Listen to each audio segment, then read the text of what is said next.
Bonjour Marc Hecker, merci d'avoir accepté de vous prêter au jeu de ce grand entretien de l'Institut des hautes études de défense nationale. Est-ce que vous pourriez commencer par vous présenter, s'il vous plaît ? Bonjour et bienvenue à l'IFRI et merci de faire cet entretien.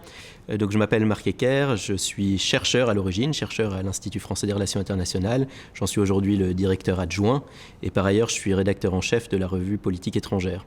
Mes sujets de recherche ont trait au terrorisme et à la radicalisation. Je travaille sur ce sujet depuis une vingtaine d'années. À l'origine, j'avais fait une thèse de doctorat à l'Université Paris 1 sur la question de l'importation du conflit israélo-palestinien en France, sujet qui est revenu dans l'actualité en 2023. Mais à l'IFRI, j'ai travaillé donc, dès les années 2004-2005 sur la question surtout du djihadisme. Vous venez de participer à une étude internationale qui a été faite par l'International Center for Counterterrorism, qui est basée en Hollande, et sur la question de la prise en charge des femmes djihadistes par les autorités policières, judiciaires de 4 pays européens.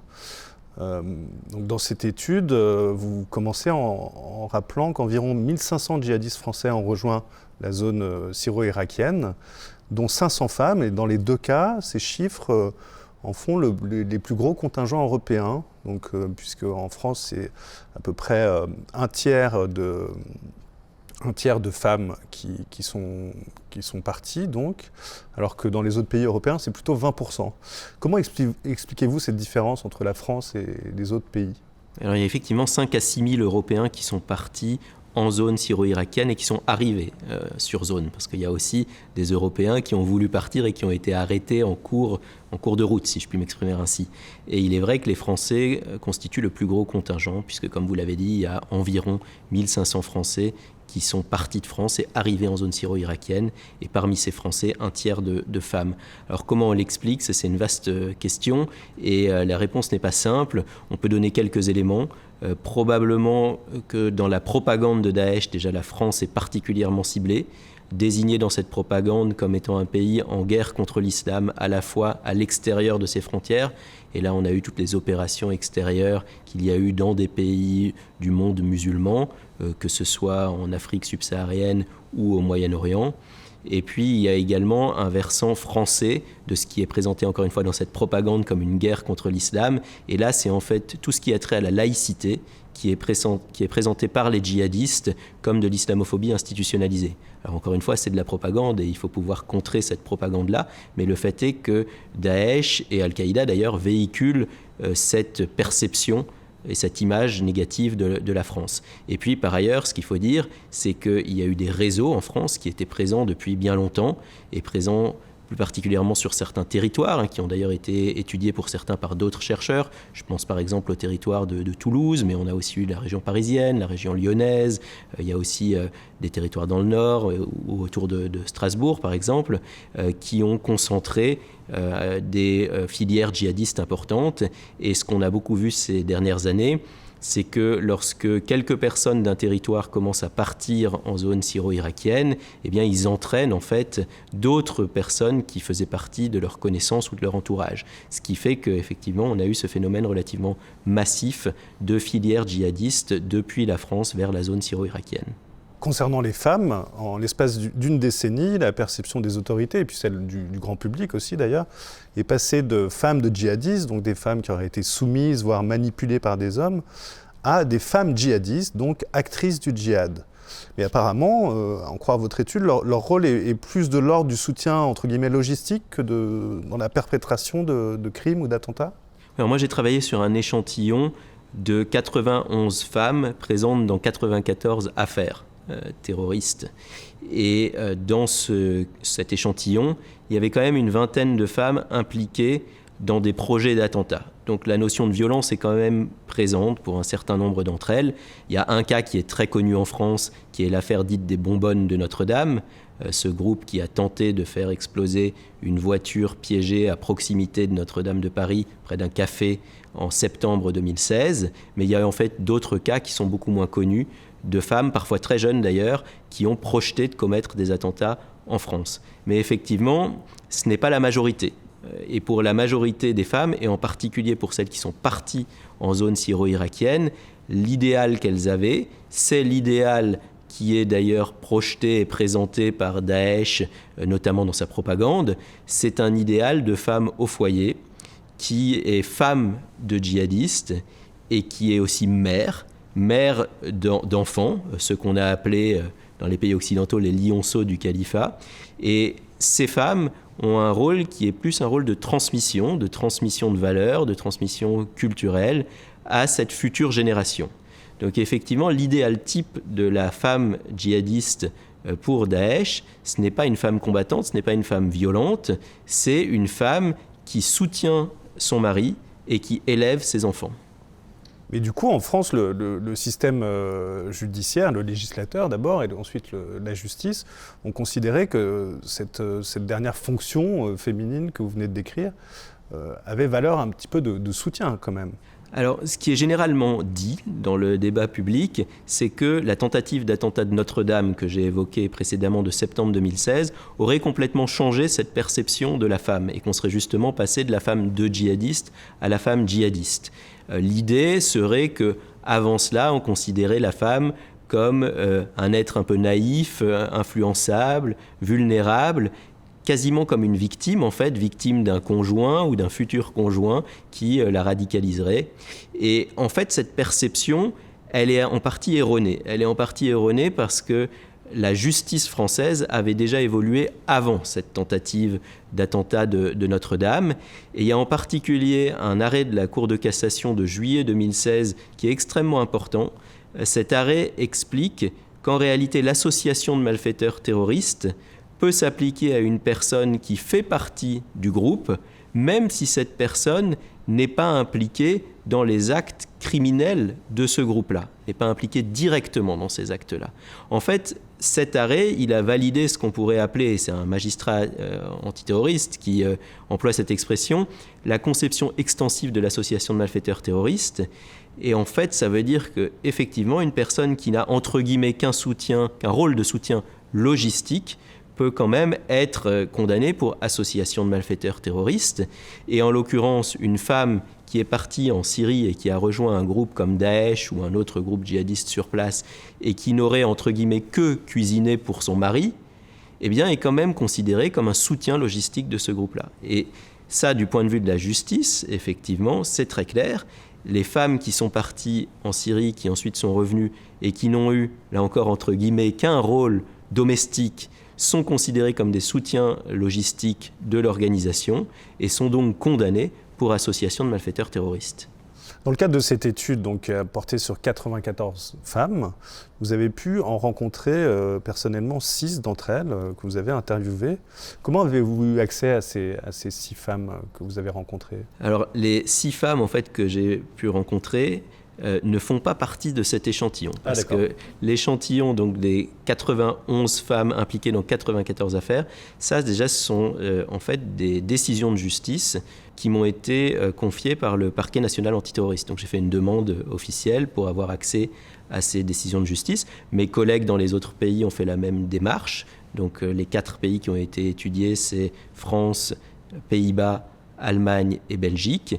Et on a collecté donc des jugements, on a pu comparer comme ça l'approche des magistrats avec des différences très intéressantes sur la pratique des magistrats, sur les incriminations retenues. J'en mentionne juste une en passant, qui est qu'en Allemagne, par exemple, les magistrats utilisent beaucoup plus les incriminations liées aux crimes de guerre, aux crimes contre l'humanité, ce qui est fait très peu en France.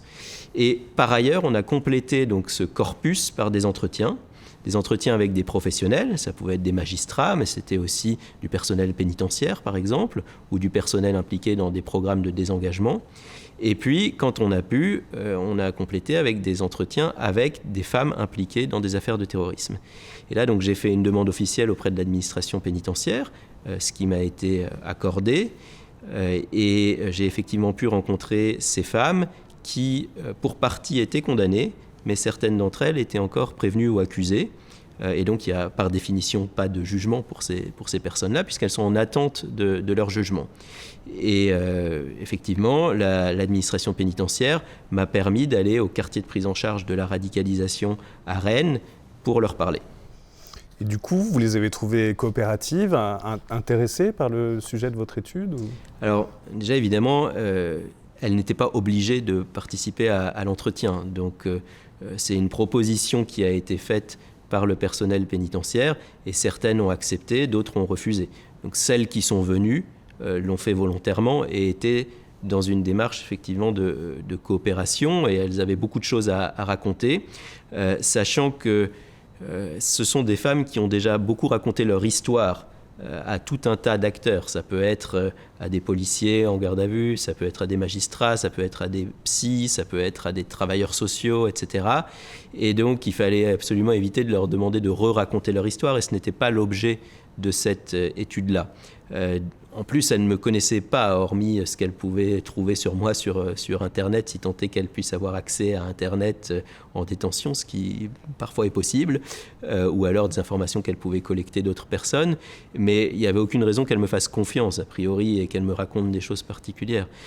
Donc moi, ma manière d'aborder les choses, c'était de leur présenter de manière très ouverte le projet de cette étude, qui est sur la prise en charge de ces femmes au niveau judiciaire, au niveau carcéral, et de leur demander quelle était leur perception justement de la justice française, de leur traitement en prison, et qu'elles me racontent leur vision des choses et éventuellement leur récrimination. Donc effectivement, elles étaient assez ouvertes sur leur histoire, ce qu'elles avaient à raconter. Évidemment, il faut être très prudent, surtout pour celles qui n'étaient pas encore jugées, parce qu'elles ont un discours en fait assez stéréotypé qui tend à les dédouaner. Évidemment, il est impossible de savoir si ce discours est franc ou s'il s'agit d'une forme de manipulation ou d'instrumentalisation. Donc là-dessus, j'ai évidemment été très prudent, mais encore une fois, ce n'était pas le cœur de l'étude. Le cœur de l'étude, c'était de comprendre comment, de leur point de vue, s'est passé leur retour en France, la manière dont s'est passé ensuite leur garde à vue, leur incarcération, comment se passent les interactions avec des magistrats, avec le personnel pénitentiaire, etc. En général, sur ces profils de femmes djihadistes, 80% d'entre elles n'ont pas de casier judiciaire, alors que pour les hommes djihadistes, c'est plutôt la proportion inverse. Comment on explique cela ? Oui, ça c'est une des différences les plus notables entre les hommes et les femmes. Il y a une thématique qui est très présente dans la littérature sur la radicalisation et le terrorisme, qui est celle qu'on appelle le crime-terror nexus, donc le lien entre criminalité et terrorisme. Et c'est vrai que chez les hommes, on voit que c'est quelque chose qui est relativement présent. Juste pour vous donner un point de comparaison, j'avais fait une étude précédemment qui s'appelait 137 nuances de terrorisme et qu'on peut encore lire sur le site internet de l'IFRI, qui essayait justement de voir s'il existait un profil type des terroristes en France, et je m'étais basé donc sur les jugements de 137 individus condamnés pour des faits de terrorisme entre 2004 et 2017. Et sur cet échantillon, il y avait un peu moins de la moitié, de mémoire c'était 48%, qui avaient déjà été condamnés, donc qui avaient des antécédents judiciaires. Pas en lien avec le terrorisme nécessairement, pour la plupart c'était en lien avec la petite criminalité, la délinquance, mais il y avait effectivement cette prégnance du fait criminel ou délinquant chez ces individus. Pour les femmes, on a une toute petite minorité qui a des antécédents. Donc c'est vraiment l'inverse. La différence est notable. Comment on l'explique ? Alors d'une part, il y a une différence homme-femme dans la population en général sur ce sujet-là. C'est-à-dire qu'il y a beaucoup moins de femmes dans les prisons françaises, par exemple. L'ordre de grandeur, c'est qu'on doit être autour de 2500 femmes dans les prisons françaises pour une population carcérale qui est aujourd'hui aux alentours de 75 000. Donc on voit que c'est une toute petite minorité. Et puis par ailleurs, il y a un autre élément qui est plus spécifique peut-être à cette mouvance djihadiste, mais c'est une hypothèse, c'est que en fait Daesh recherchait pour les hommes des combattants, des personnes prêtes à commettre des actes de violence et éventuellement à donner la mort. Alors que pour les femmes, on est plutôt dans l'idéal type que j'évoquais avant, c'est-à-dire la femme mère de famille, soumise à son mari, qui va transmettre des valeurs. Et ce qui était beaucoup plus promu dans la propagande pour les femmes, c'est le côté vertueux. Et peut-être que ce côté vertueux, entre guillemets, bonne mère de famille, va mieux avec des profils non délinquants qu'avec des profils délinquants. Comment est organisée la prise en charge des femmes djihadistes en prison ? Alors cette prise en charge, elle est très largement calquée sur ce qui a été fait pour les hommes. Et la pénitentiaire, l'administration pénitentiaire, a en fait beaucoup évolué depuis 2015 sur sa prise en charge du phénomène djihadiste. Pour le dire de manière très simple et sans doute un peu trop rapide, tous les détenus terroristes, mais également les détenus dits droit commun susceptibles de radicalisation, qu'on appelle maintenant les détenus RAD, c'est-à-dire des personnes qui n'ont pas été condamnées pour des faits de terrorisme, mais qui sont considérées comme radicalisées par l'administration. Tous ces détenus font l'objet d'une évaluation. Donc il y a des quartiers d'évaluation de la radicalisation qui ont été créés, d'abord pour les hommes, et puis plus récemment, 2021-2022, pour les femmes. Après l'évaluation, il y a 3 possibilités. Pour la partie la plus basse du spectre, donc généralement on parle d'un spectre de menaces avec un haut spectre et un bas de spectre. Donc celles qui sont dans le plus bas du spectre, c'est-à-dire les moins radicalisées, celles ou ceux d'ailleurs, puisque c'est le même système pour les hommes ou les femmes, sont envoyées en détention ordinaire, donc avec les autres détenus, dans n'importe quelle prison, j'allais dire, enfin en tout cas celles qui ont un certain niveau de sécurité. Ensuite, de l'autre côté du spectre, pour les plus hauts spectres, il y a une possibilité d'envoi à l'isolement. Donc ça, ce sont les QI, les quartiers d'isolement. Et puis, entre les deux, vous avez ce qu'on appelle les QPR, quartiers de prise en charge de la radicalisation, où des programmes spécifiques sont développés pour tenter de commencer un travail de désengagement ou de déradicalisation de ces individus.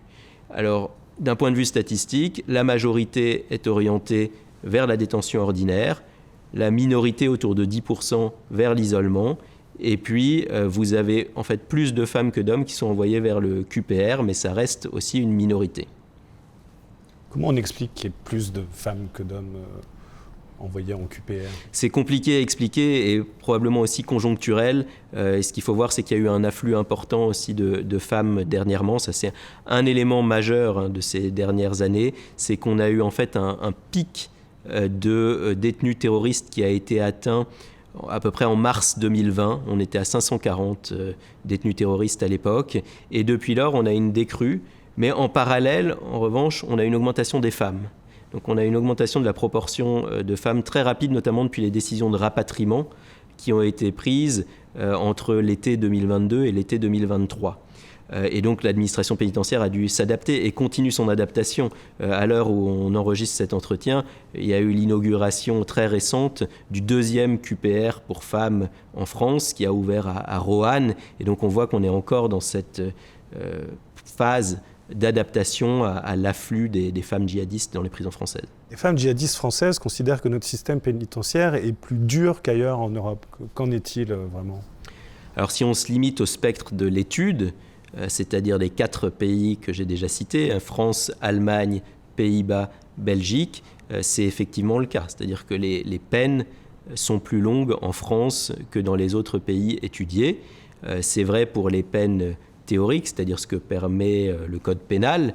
En France, on peut être condamné à 30 ans pour association de malfaiteurs terroristes. Dans les autres pays étudiés, les plafonds sont vraiment nettement plus bas. Et puis dans les peines réelles, c'est aussi le cas. Donc si on regarde par exemple les revenantes de zones syro-irakiennes, dans mon échantillon, j'ai par exemple une femme qui a été condamnée à 17 ans de prison, une femme qui revenait de zone syro-irakienne. Il y en a une autre qui a été condamnée à 14 ans, une autre à 12 ans. Ça, ce sont des peines qui sont beaucoup plus importantes que dans les autres pays. C'est des femmes à qui on reprochait des faits bien précis sur lesquels je ne vais pas revenir maintenant. Pour la peine plus typique d'une femme qui est revenue et qui n'aurait eu, entre guillemets, qu'une activité domestique en zone syro-irakienne, là, la peine moyenne en France, elle doit se situer aux alentours de 6 ans. Et c'est supérieur aux 3 autres pays étudiés dans le cadre de ce rapport. Alors, la plupart de ces femmes ont des enfants, reviennent avec des enfants. Selon la plupart des professionnels que vous avez interrogés pour votre étude, maintenir le lien mère-enfant est crucial, disent-ils. Est-ce que la France est différente sur ce point des autres pays étudiés ? Alors déjà, il faut expliquer ce qui se passe. C'est-à-dire qu'effectivement, la plupart des femmes qui sont revenues avec des enfants. Et lorsqu'elles reviennent, elles sont séparées de leurs enfants à l'aéroport. Les femmes vont en prison. Les enfants, sous la supervision d'un juge des enfants, sont généralement placés. Il y a une enquête qui est faite dans le même temps, qui dure plusieurs mois généralement. Et à l'issue de cette enquête, le magistrat décide s'il est possible ou pas de placer l'enfant dans sa famille étendue, donc chez des grands-parents ou chez des oncles et des tantes. Sinon, l'enfant va rester effectivement dans un foyer. les femmes que j'ai pu interroger, effectivement, étaient très focalisées sur la question de leurs enfants. Et les professionnels à qui j'ai pu parler disaient souvent que ça faisait même parfois obstacle à la prise en charge parce qu'elles sont vraiment focalisées sur leurs enfants. Et alors dans les autres pays, il y a aussi cette séparation. Évidemment, on ne va pas mettre les enfants en prison. Les enfants sont considérés comme des victimes. Mais les peines étant plus basses, la séparation est généralement moins longue. Et puis parfois, il y a des adaptations avec des placements sous bracelet électronique ou ce genre de choses. Alors qu'en France, pour les femmes terroristes, en tout cas jusqu'à présent, celles que j'ai pu interroger, ces alternatives à la prison ne viennent que beaucoup plus tardivement. Donc effectivement, il y a quelque chose peut-être d'un peu spécifique, en tout cas sur la durée de la séparation. Maintenant, j'aimerais rajouter quand même, si vous me le permettez, quelques éléments là-dessus. D'abord, il y a eu un cas que j'ai vu, mais qui corrobore quelque chose qu'on entend beaucoup, qui est en fait une mère qui plaçait l'idéologie au-dessus de ses enfants. Et alors, ce n'est pas une personne à qui j'ai parlé, mais c'est une personne dont j'avais le jugement. Et cette femme est partie en zone syro-irakienne, il me semble que c'était en 2015. Elle s'est fait arrêter à l'aéroport à Istanbul, elle avait 3 enfants, et elle n'a pas hésité en fait à abandonner un de ses enfants sur place, dans des circonstances un peu rocambolesques, et à s'enfuir avec ses 2 autres enfants. Et pour elle, le fait de rejoindre Daesh était en fait supérieur au fait de garder tous ses enfants ensemble. Donc ça existe quand même. Par ailleurs, vous avez mentionné les professionnels qui disaient que c'était important de garder le lien. C'est vrai, il y a quand même une professionnelle, une psy, qui m'a dit « Attention, les parents toxiques, ça existe, et parfois, pour le bien de l'enfant, il vaut mieux le séparer de sa mère. » C'était une position minoritaire, mais c'est quand même une position qui a été exprimée. Bref, tout ça montre qu'on est sur des humains. On parle de terroristes, mais derrière les terroristes, il y a aussi des humains. Et quand même, pour la plupart de ces mères, elles ont noué des liens très forts avec leurs enfants avec lesquels elles ont vécu parfois 24 heures sur 24 dans des lieux très exigus, notamment celles qui sont restées dans les camps tenus par les Kurdes après l'effondrement territorial de Daesh en 2019. Et cette séparation, après des années passées 24 heures sur 24 dans des endroits très exigus, est évidemment difficile à vivre pour les mères, mais aussi pour les enfants qui, encore une fois, sont avant tout des victimes. Pour conclure, quels enseignements tirez-vous de cette étude ? Bon, il y a plusieurs enseignements. D'abord, il y a une chose frappante sur cette comparaison entre les 4 pays, qui est qu'on a affaire à 4 pays qui sont le cœur historique des communautés européennes, des pays contigus, et pourtant on a quand même une perception de la menace qui est différente et une manière de traiter cette menace qui est différente aussi. Donc ça, c'est un premier élément frappant. C'est-à-dire que souvent on est, comme Français, très concentré sur ce qui se passe dans le pays, mais quand on va voir ce qui se passe à l'extérieur, on se rend compte que certaines de nos pratiques ne sont pas nécessairement consensuelles. Et puis ensuite, pour ce qui est des femmes, je pense qu'un élément important, c'est que certaines femmes, effectivement, ont cherché à commettre des attentats et peuvent verser dans la violence, mais ce n'est sans doute pas la majorité, et donc se focaliser uniquement sur la violence est sans doute une erreur. Mais ça rend les choses très difficiles quand on vit dans un pays démocratique, dans un état de droit, parce qu'en réalité, ce qui est en jeu, c'est la transmission de valeurs à des enfants. Et ça, comment est-ce qu'un État agit là-dessus ? C'est évidemment extrêmement complexe quand on est dans un État libéral. Et puis, peut-être pour terminer, il faut peut-être dire que la notion de déradicalisation a été extrêmement critiquée ces dernières années en France, mais peut-être faudrait-il un petit peu la réhabiliter, parce que là, ce qui est en jeu, c'est quand même bien ça, c'est-à-dire faire en sorte que les valeurs transmises par des mères à leurs enfants ne soient pas des valeurs radicales. Et pour ce faire, il faut pouvoir faire évoluer la perception que ces femmes ont de leur environnement, de leur religion. Et comment appeler ça autrement que de la déradicalisation ? Beaucoup de voix dans le débat public préconisent d'enfermer tous les fichiers S pour terrorisme. Qu'est-ce que vous en pensez de cette idée-là, cette proposition ? Il y a le fichier S dont on parle beaucoup, mais qui est une sous-partie de fichier de personnes recherchées, du FPR, mais il y a surtout sur la question de la radicalisation spécifiquement et de la radicalisation djihadiste, le FSPRT. le fichier des signalements pour la prévention de la radicalisation à caractère terroriste. Et en fait, là, on parle de milliers, voire de dizaines de milliers de personnes. Donc, il faut se rendre compte que c'est une masse considérable, que les personnes qui sont dans ces fichiers-là ne sont pas des personnes condamnées. En tout cas, il y a une minorité qui a été condamnée. Et que si on peut judiciariser, en général, ça va être judiciarisé. Par ailleurs, il faut voir que même toutes ces personnes ne sont pas nécessairement elles-mêmes directement radicalisées. Parfois, un fichier de renseignement, c'est aussi fait pour connaître l'entourage, pour suivre des individus, pour avoir un maximum d'informations.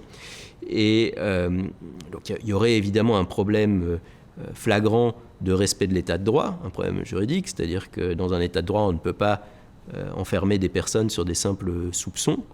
Il faut qu'il y ait des éléments tangibles qui justifient une judiciarisation, ensuite une condamnation.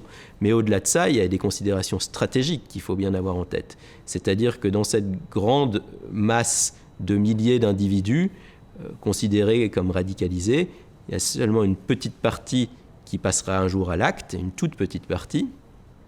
Si on se mettait à enfermer toutes ces personnes-là, ça risquerait d'être contre-productif et de faire basculer des personnes qui sont tangentes. Et là, c'est un vrai danger. Et en fait, on a même des précédents historiques. Enfin, on en a au moins un, qui est ce qu'ont fait les Britanniques dans leur lutte contre l'IRA à la fin des années 60, au début des années 70, où ils avaient effectivement mis en place des rétentions administratives larges. Et ce qu'on a vu, c'est que des personnes qui étaient simples sympathisantes ou qui étaient tangents ont basculé, se sont radicalisés, parce que tout à coup, ils ont pris conscience qu'ils étaient considérés comme ennemis par l'État qui leur faisait face. Merci beaucoup, Marc Ecker. C'est moi qui vous remercie.